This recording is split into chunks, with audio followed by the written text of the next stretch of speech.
What is up, y'all? It's your boy Savage Chance back with another video. Um, Now this video, it's nothing. I don't got nothing like real particular in mind. Just some things I wanted to touch on. So it's like, uh,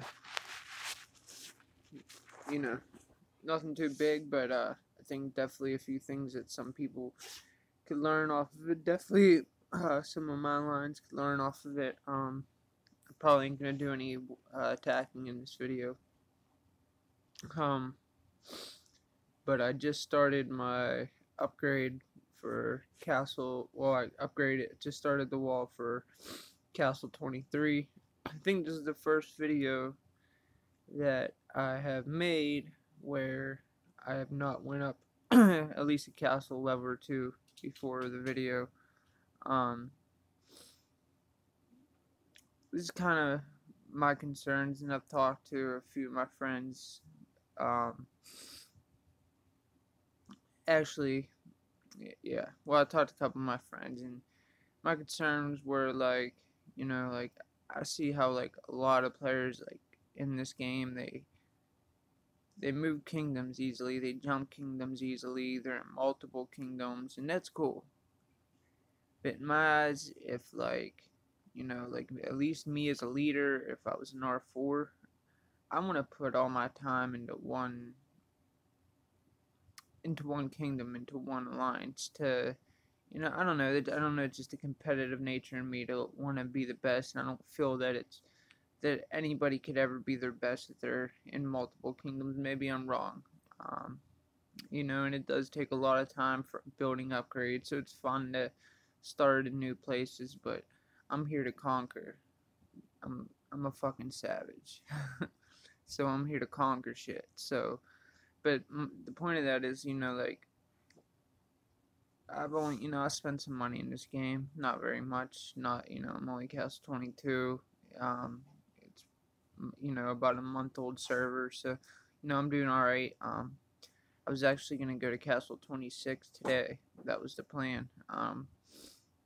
But my worry is that, like, there's no, like, as far as, like, competition right now, STO, or the Vietnamese, our main rival, I know they have plans up their sleeve, and I think they're just hiding out to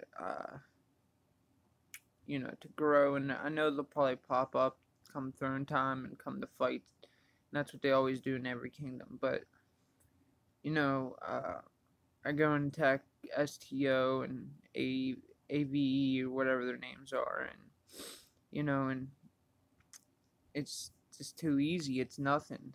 So I started to get a little bored there, but you know, I think I'm gonna stay. I like the kingdom, so I'm gonna stay and I'm gonna work it out. And I'm just hoping that this kingdom continues to build. We just got our first. What do we got? Let's look at castle rank.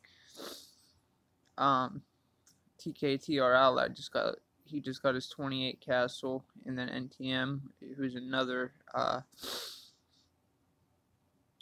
ally, just hit 26. So people growing and everything. But I'm just worried about the competitive nature. Again, like I said, the worst thing than losing is winning easy. When throne time comes, I want STO and all their alliance members to be on the other side of the throne, ready to battle. Let me go show you a reason why I'm starting to not worry. Alright, we're number one at 47 million, looking good. Congrats at TDS. And then you got LST, and then you got TKT, and then you got INN and NTM. They're all allied, and I don't usually like to ally that many people, but as many of you know, I wasn't the one to. I wasn't the founder of this alliance. I took over this alliance because the leader was off for 7 days and she decided to quit. Don't get me wrong, I definitely want to continue being allies with these guys, and, but so that worried. But the whole point is it worried me having so many strong allies. Like, who are we going to compete against? But if you go down here and look, it starts out at STO, and then LS2, and then LSB, LS1, AEV, THK. I'm pretty sure they're all together. I'm 99% sure they're all together. So you put all their power together, they're gonna be able to compete. They really got, they don't got a big Castle 26 yet or anything, but I'm sure it's coming, or a Castle 30, But they got Castle 22s, 23s, whatever. So they're doing good, but there's just no competition. All right, let me get off that topic. I am staying. I'm gonna play. Hopefully within the next few videos you'll see me at that level 26 with all them T9s, because I definitely want to get that popping real quick, and I'm getting real close to my skill hit, which will be nice, because once I get that skill hit, I'll make daily attack videos hitting big castles with my skill attack. Alright, now again, this video might be a little all over the place because I really had like an idea for a video, but I figured I'd just throw the few ideas I had together into one. Now, in the recent update, they came out with castle. The castle skins now give you buffs. And what I thought that was they were gonna have civilizations, and each civilization would give you a different buff depending on what civilization you picked. And I'm kind of glad they didn't do that. I like what they did. But I want you all to know this. Don't waste your skins. Like, I'm going to show you real quick what I got, alright? I just have these from the past. Like, I got the 7-day Lucky Day Dragon skin. And then I got the 1-day. They look cool and everything, and I like wearing them. But here's the thing. I'm not going to sit around and wear them because there's no reason for it right now. We got Kill Event coming in, what, 2 days? So be ready for that. We're going to have some fun there. But let me get a decoration. Just remember this, guys. Alright, now let's look at this. This is the skin I have. If you look at the bottom, this is huge. This is a huge bonus. This skin gives you a 5% attack bonus and a 5% defense bonus when you're wearing this skin. So if you get these skins, be careful when you wear them. Don't wear them just because you want your castle to look cool. You wear them properly. Okay, now let's go look at the reindeer theme skin. It gives a fountain boost of 30% and resource yield of 50%. So if you're building, or if you're, it's Lord's Tournament and you're collecting and you want to collect a lot of resources, I guess that one might, that resource yield, I'm pretty sure that's for how much you can get out of the plots in your castle. So, but use them accordingly. Let's check the next one. Now, the Glorious Castle. This seems to be everybody's favorite. This would be, it has hunting XP plus 30% and a training speed plus 10%.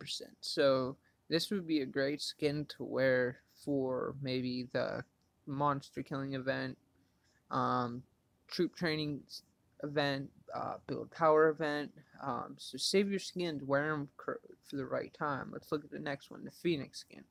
Gives you troop HP, so there you go. That's a good one to wear for kill events.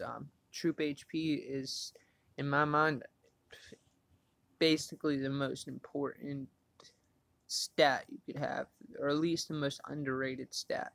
That's your hit points. It's what, that's how much damage you're gonna give to your enemy. So that's good skin, and also it also converts 2% of your dead troops into wounded, which is huge. I'm actually researching that right now, and it's costing millions of resources to do that. So just add in that skin. That that's a huge deal. And then to add a 1,000, am I saying it right? Yeah, 1,000 extra troops in your march. That is that's huge. That's a really big deal. So definitely use that skin if you're going out to attack.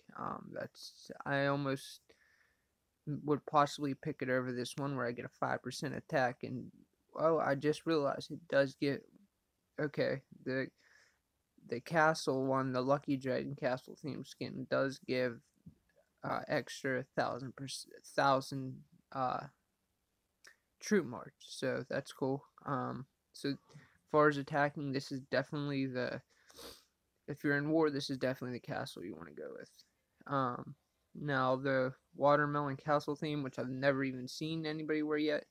Um, resource spells 10%, healing speed 15%, monster marching bonus speed 20%. So again, maybe if you gotta heal a lot, put the skin on, your healing speed gonna be a lot faster. If you're in monster event, you're gonna be able to get a lot more extra bonuses, 20% extra, so you're going to get more XP, more resources, whatever you get from killing monsters. It just goes on and on. This one's really good too, the Ice Castle one. That's really nice. It adds an extra 5,000 into your rally size, and it's all defense. Defense troop attack bonus 5%. That's one of my favorite things. That's one of the best things you could have is 5%, or that's one of the best things you could have is defense while attacking while defending. That is a huge thing for defending your castle, and also defensive bonus when defending. It's huge. And I'll show you that also in science how important it is. It's ridiculously important. And I'm not gonna go through all of them, but go through these. They all give different bonuses. They're not all for fighting. Some of them for farming, monsters, whatever. But definitely take advantage of that. Also, I wanted to show you guys this. Let me finish this up real quick. You could do this with all your troops, right? I know a lot of you guys know this is common knowledge, but I know a lot of my alliance members don't know this, and maybe some newer players, nothing to be ashamed of. But what you could do, a lot of people, they're like, oh, I don't want my lower tier troops. When you get to T7, T8, you're like, oh, I don't want them low level troops. I don't want them to. If I get attacked, they're gonna fill up my hospitals. Da da da da da. So I'm gonna disband them, and then you lose all their power. Don't do that. What you want to do is you want to come over here and click on the flag. Alright? What you want to do is see where it says promote. You could promote all the way from the bottom. Basically what that means is you can convert your lower level troops into your higher level troops. Right now I have so many T7 cannons that I'm trying to convert them to my T8s. So what I do, all you have to do is go ahead. I mean, I could do that from the lowest. It catapults and it'll turn into a heavy catapult, and on and on and on. Let me just see what happens here. Yeah, okay. You could even that's what I'm gonna do right now. You could even put your. That's pretty nice. I didn't realize that. You could even use your T1s. I thought you had to go through each level. You could. My T1s, I'm about to convert my T1 cannons, my T1 catapults into T8 heavy cannons. So I'm not dismissing any troops. All I'm doing is making my shitty troops my good troops. And this is a very good thing to do. I was seeing some of my alliance members talking about, how do I disband troops? I don't want low level troops. I said, no, don't do that. Promote them. And a lot of them didn't know how to do that, so hopefully you guys watch this and see. Just, I'll go back and do it one more time. All you do is go here, hit this flag, and whatever ones you want, I'm going to do these. And you go ahead, hit promote. And it's going to go right into it. It's going to make it into your highest level troop. That to me, that's really cool. They don't have that in Clash of Kings. They have that in a few other war games, but I, but it's a really good thing. Instead of if you're you know just a little advice, like a lot of times, like if you're out attacking, normally you may be able to beat a castle if it attacks you, but if you have so many low level troops, they're going to be so easy to kill. They might get that slight advantage and get the and be able to get the win because it was so easy for them to kill those low level troops. So a lot of times people will waste a whole march and move those low level troops out. Now that problem is solved, just promote your troops.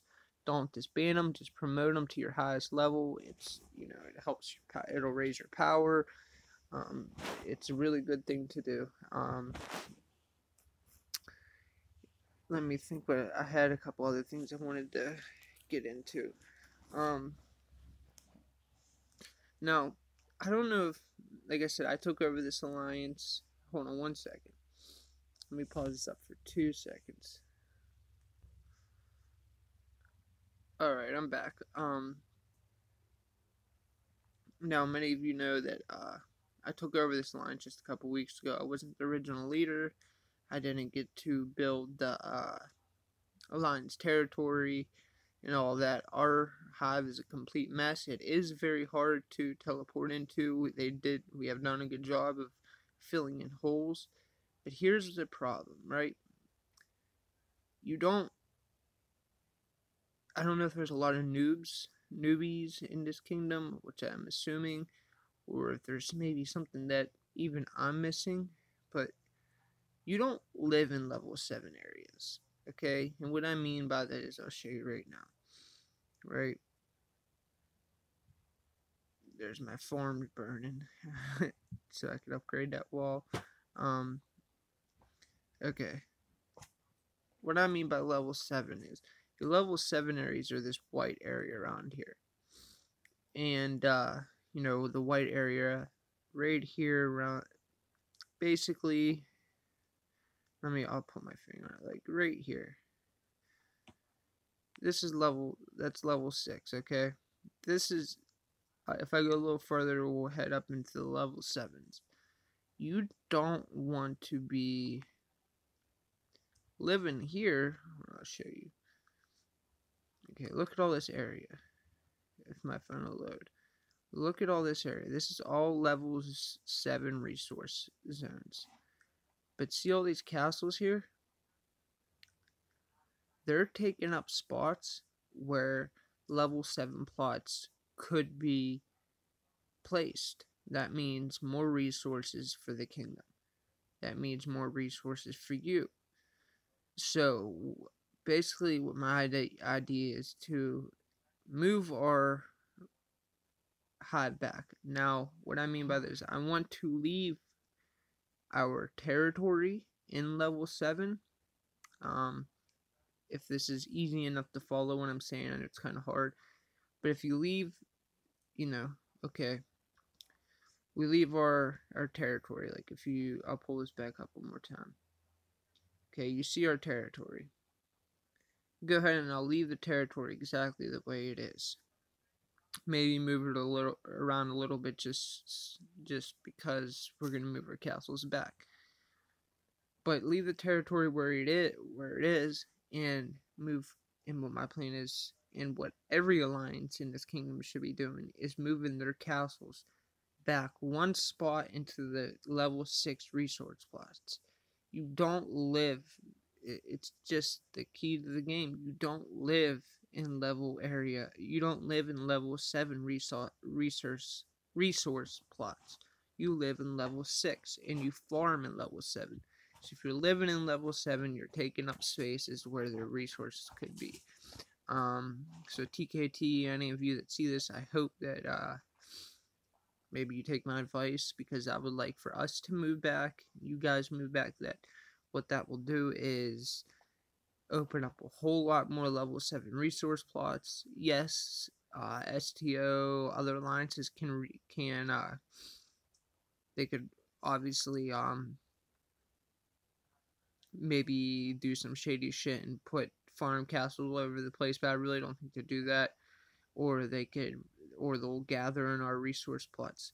But that's fine. They could, if they gather in our resource plots, the more people gather in our level 7 territory, is the more rewards we get. Because in Rise of the Kings, if somebody um, farms in your area, if they farm in your territory, you get rewards for it. So the more space for level 7s that we open up, the more resources for everybody. For us, especially.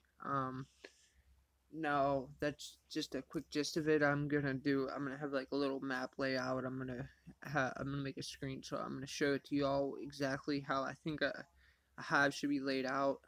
How your farm should be placed around it. How your big, where your big castles should be compared to your little castles for reinforcements. It's kind of hard to explain all, right off the bat, but I will have a little better insight on that for you guys, so you could understand what I mean more correctly. Like I said, it's really hard to explain exactly what I mean by that, but I think for the majority, you'll understand it. It's just you don't live in level 7 resource area. That's a well-known thing. You just don't do it. But the advantage to keeping your territory in level 7 is all them resources that are collected there by other alliances. They are paying taxes to you, and your alliance is getting all them rewards for it. And also, it's opening up more level 7 plots because your castles aren't there to take up the space, and you have more. There's more to gather. It's that simple. Now, yeah, I did touched on a few things.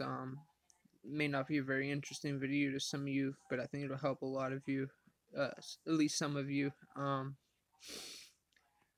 one more thing to touch on. I know I said this in past videos, but make farms. Even myself who spends, I just saved myself, $50 because I gathered every resource I needed for my wall.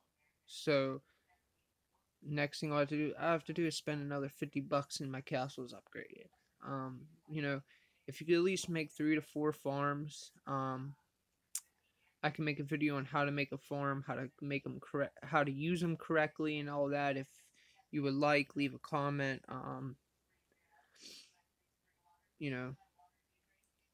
You make farms. At least make 4 of them. If you can make more, the merrier, the better. The faster you're gonna grow, the better you're gonna grow. I'll probably make more soon. But 4 is good enough for me. But with 4 farms in 3 days, I was able to collect 20 million wood, and over 2 million iron, and I only got into my farm account twice a day. So I really wasn't even trying that hard.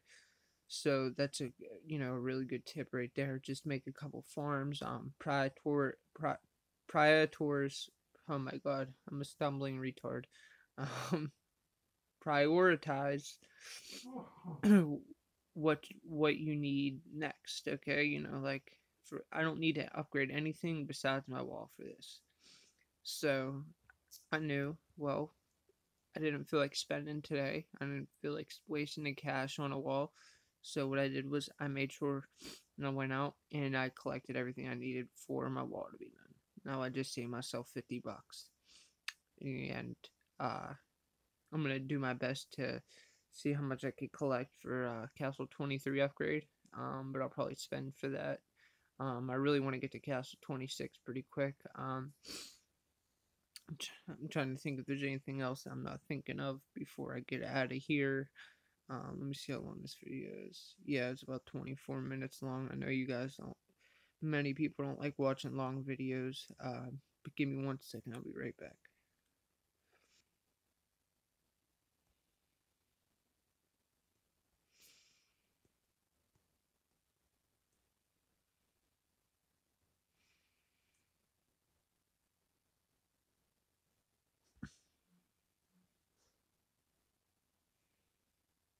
Oh, well, I was recording. Sorry about that, guys. One more thing. I was telling you guys about, being a leader and having your R4s and having everybody having a job. Um, as of right now, I'm having a hard time finding a Mars officer. I do have Mac, and I'm helping him come along. But I'm gonna do a video tomorrow, since Kill Event's coming up, on how to be a Mars officer, what a Mars officer does. But I'll basically give you a quick gist. Basically, it is, a Mars officer needs to be, even if they are not the person attacking or setting rallies, if all they, you need a Mars officer to be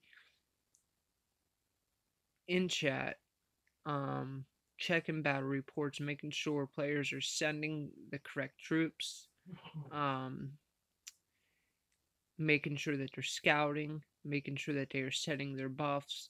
They need to be doing certain things like that. That's just a quick gist. I'm gonna do a video tomorrow on. I already did one on how to prepare for Kill Event, but I'm gonna probably do another one a little more advanced along with the Mars Officer thing, and then Kill Event's coming Friday. I promise you, for that Kill Event video, we're gonna zero out something big. I'm not talking 16. I'm not talking 17. I'm hoping a 22 at least. So stay tuned for that. It's your boy Savage Chance. Hit the like button, guys, please. I really appreciate it. And for you haters hitting the dislike button for no reason, keep it going. I don't care. That keeps my drive going to keep making more videos. But for those of you who are supporting me, I appreciate that. Y'all are part of the Savage Squad. Keep it going. Kingdom 171. Stay tuned. Peace out, y'all.